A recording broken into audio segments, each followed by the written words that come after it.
ಇದಾದ್ಮೇಲೆ ಸತ್ಯನಾರಾಯಣ ವ್ರತ ಮಾಡಿದ್ರೆ, ಸತ್ಯನಾರಾಯಣ ವ್ರತ ಅಂತಂದ್ರೆ ಬರೀ ಪೂಜೆ ಮಾಡೋದಲ್ಲ, ಸತ್ಯವ್ರತ ಮಾಡಬೇಕು. ಸತ್ಯಕ್ಕೆ ನಾನು ಪೂರ್ತಿ ನಿಂತಿದ್ದೀನಿ. ಏನ್ ಹೋದ್ರೂ ಪರವಾಗಿಲ್ಲ, ಎಷ್ಟೇ ಪ್ರಾಪರ್ಟಿ ಹೋದ್ರೂ ಪರವಾಗಿಲ್ಲ, ಎಷ್ಟೇ ಪನಿಷ್ಮೆಂಟ್ ಆದ್ರೂ ಪರವಾಗಿಲ್ಲ, ನಾನು ಸತ್ಯವನ್ನೇ ನಾನು ಪರಿಪಾಲಿಸ್ತೀನಿ ಅಂತ ನೀವ್ ಈಗ ಕೂಡ ಡಿಸೈಡ್ ಮಾಡ್ಕೊಳ್ಳಿ.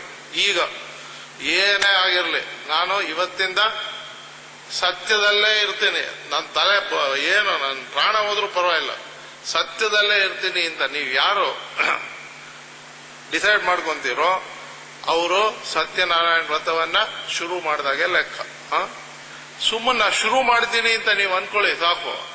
ಆ ಸಂಕಲ್ಪ ಮಾಡ್ಕೊಳ್ಳಿ, ನಾನು ಇನ್ಮೇಲಿಂದ ಸತ್ಯವಾಗೇ ಇರ್ತೀನಿ ಅಂತ.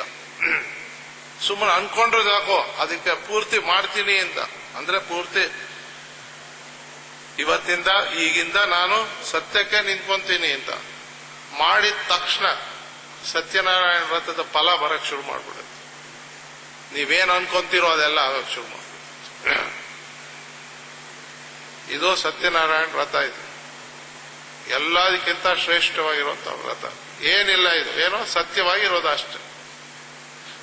ಬೇಕು ಅಂತ ತನ್ನ ಅಹಂಕಾರವನ್ನ ಚೆನ್ನಾಗಿ ಇಟ್ಕೊಳ್ಳೋದಕ್ಕೆ ಪಕ್ಕದವ್ರಿಗೆ ಏನೇನೋ ಸುಳ್ಳುಗಳು ಹೇಳೋದು, ನಾಟಕ ಮಾಡೋದು, ಇದೆಲ್ಲ ಬಿಟ್ಟು ಪೂರ್ಣ ಸತ್ಯವಾಗಿ ಯಾರು ನಿಂತ್ಕೊಂತಾನೋ ಅವನು ಬ್ರಾಹ್ಮಣ ಅಂತ ಗಾಂಧೀಜಿ